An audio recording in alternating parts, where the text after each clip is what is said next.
In this section, we're going to talk about the crime of rape, and I'm going to try and tell you a couple of things that you might not know and that might help you out. These days, as a police officer, you're going to spend a lot of time, I think, working at night by yourself, not with a partner. In my time, we always had a partner. There were fewer cars, but we always had a partner for protection. These days, you're going to be by yourself, and you're going to have to know some things. You're going to have to do some things to protect you in a way that you wouldn't if you did have a partner. So we'll talk about that. We found that certain things are more likely to occur on certain nights of the week than others. For instance, armed robbery occurred more often on Thursday night than any other night of the week, and I don't know why. That doesn't make a lot of sense, but that's the way it was. Tuesday night was always the quietest, most dead, most nothing happening day of the week. And it got to be a real challenge to try and find something to do on those nights. Assuming that it's a Tuesday night and you're by yourself and you're looking for something to do, it's the kind of night that a minor fender-bender accident, you get 5 or 6 police cars, they all show up, they're all directing traffic that isn't there, they're picking up hubcaps and chrome pieces and soil samples and all this kind of thing, and nothing's happening. A prowler mine. Everybody shows up for that, and they search the woods and helicopters. And that's what happens on Tuesday night. You turn your radio on and off because nothing happens and you think it might have broken. Well, it's a Tuesday night and you're looking for something to do, anything. Well, you're driving down a street in a kind of an industrial part of town, and as you go by an alleyway, something catches your eye. Your peripheral vision is good, and you see this thing, you don't know what it is. You stop your car, you back up, put your light down the alley, and you see a garbage can sitting in the middle of the alleyway. Well, that in and of itself is not that big a thing, but it's Tuesday night. And so you think, well, you'll be a good guy. You'll take this garbage can out of the way because police cars, ambulances, fire engines go through alleys. And so you get down there. Well, you're cautious. You're by yourself. You look around. You shine your light. You don't see anything. You don't hear anything. You get out of your car and you go over, pick up your garbage can. You grab it, and you hear a voice. And the voice says, "Don't make a fucking move, cop, or I'll blow your head off." Now, there's a choice you make at that point. Can you draw fast enough to address this person? I don't think so. I never could, and I wouldn't have taken that chance. You're holding onto your garbage can and you sneak a look over and you see this person. Now, the first thing you notice is the gun he's got pointed at you. And the end of it looks about this big around. And it's bouncing all over the place like this. And the next thing you notice about this fellow there is that you can smell him. He's 6 feet away and you can smell him. And he smells bad. Now you look a little closer at him.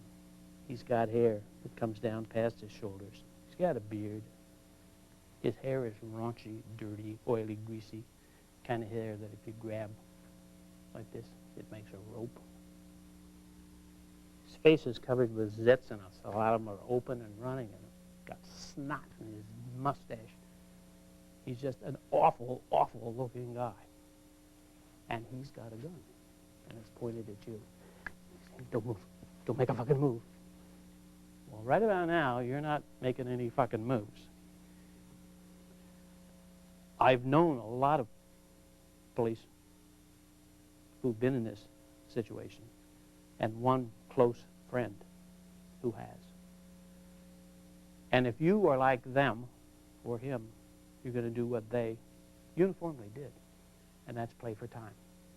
Look for an advantage. Look for some out. Use your voice. Talk to this person. Calm them down. Well, you decide to do that. Let's assume you do that. You're like me. You're like my friend. And you play for time. Well, about that time, as you're holding your garbage can, you hear a little giggle from over here. Now you take a little peek over there, and you see the second fellow Now, this guy makes that guy look like Tom Cruise. He is, if you can imagine, worse. He is slimy. You can smell him. And he is just vibrating. He's almost hysterical. He's jumping up and down. We got one, we got one, we got one. And you're holding your can. You try to say something and say, don't say a fucking word. So you don't. This one crawls over, not down up here where you can grab him, but he crawls over and reaches up and takes out your pistol. Now he's got it and you're totally disarmed. And believe me, this has happened too. And he kind of crawls back over here. Now this one, he's saying, we got him, we got him, we got him. So the fucking cop says, I wonder if cops know how to give blowjobs. Can cops give head? What do you think?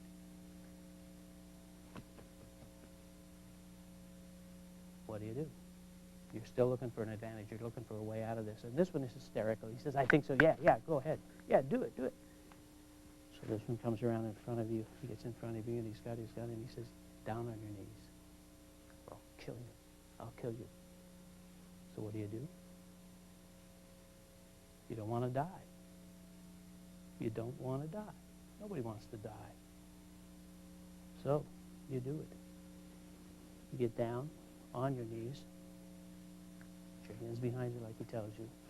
He comes up and he taps you on the forehead with this pistol. He says, open up. Open up. Well, right then, you know these guys. This one has been arrested for assaulting his wife. This one has been arrested countless times for beating up women in general and his girlfriend in particular. You know who they are. They're badasses. You're going to do it. And so you open up. And he hauls out his penis. And it's red and large. And of course it's smelly. And he makes some vague kinds of comments about it doesn't hurt anymore. And you do it. He puts it in your mouth. And he says things like, oh yeah, do it. Come on. Oh, that's good. Oh yeah, come on. Oh yeah. And he's got your hair here and the pistol here in your head. And he comes in your mouth. And it's awful. It's awful. It smells bad. It's nasty. And you throw up all over. And he laughs. And so does he, this guy over here. He just thinks that's the funniest thing he's ever seen. And you're dying, and you're wondering if you're making the right choices. And you throw up, and you hear this guy over here laughing, and he's carrying on. He says, I want to nail him in the ass. I want to nail him in the ass. Get him down, get him down. Well, in the midst of throwing up, they throw you over your garbage can. And this guy here, he pulls down your pants, your brandy new pants, and he nails you in the ass. And it hurts. It hurts real bad. And you're thinking, maybe dying? Like, I don't know. You don't know. And about that time, just as he comes, this other one hits you over the head. Bang! Doesn't knock you out, but down you go. Blood flies everywhere. And among the things that go scattered through your mind at that point is, you're almost positive these guys didn't wear condoms. With all that means and all that implies. You're in a bad way, but what really has happened here? What's happened? You got raped. You were raped. Like 400,000 or so American women were last year. You were raped. No more, no less. The fact that you're the police doesn't make a difference, really. You're a victim. Well, just about that moment, out of this doorway comes this woman, probably a cleaning woman, and she says, my God, officer, I saw what happened. I saw. I'll get help. Stay right where you are. And she runs. Now, she saw it, so you can't deny that it happened. You know that it happened, and she knows, and so it can't be denied. Almost instantly, you hear the siren start up. You know that help is on the way. You wait, and in a very short time, up comes the police car. You know the two officers in the car.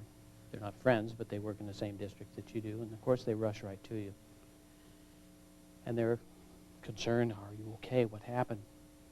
Let me look at this, look at that, you're bleeding, and so on. And at that point, you make a decision that's going to affect the rest of your life. And you're going to think about it. You're going to wonder about it, whether you should have or not. You make a decision at that point. You tell them what happened. Tell them what happened. You say, one of them made me give him a blowjob, and the other one nailed me in the ass. And they look at each other. And they look at you. And one of them says, what? They did what? And you tell them. And they say, didn't you pull your gun out? Didn't you shoot him? Didn't you? No, I couldn't. They were going to kill me. They had a gun on me. They would have killed me. Well, didn't you hit him? Kick him in the ball. Scratch him. Anything. Run. No, they were going to kill me. And they look at each other, and they look back at you, and you know it's changed. At that point then, it kind of slows down a little bit. They put you in their police car. They try and find someone else to take you to the hospital because it's going to tie up two people for basically transportation. And failing that, they say, well, we'll take you. Then they hang the mic up, and they take you off to the hospital. You get to the hospital, you go to the ER, and lo and behold, it's one of those nights. There's been a major accident. There are people all over the place, and you're prioritized since you're not in a life-threatening situation. You wait in a little room. Well, you find something strange happens.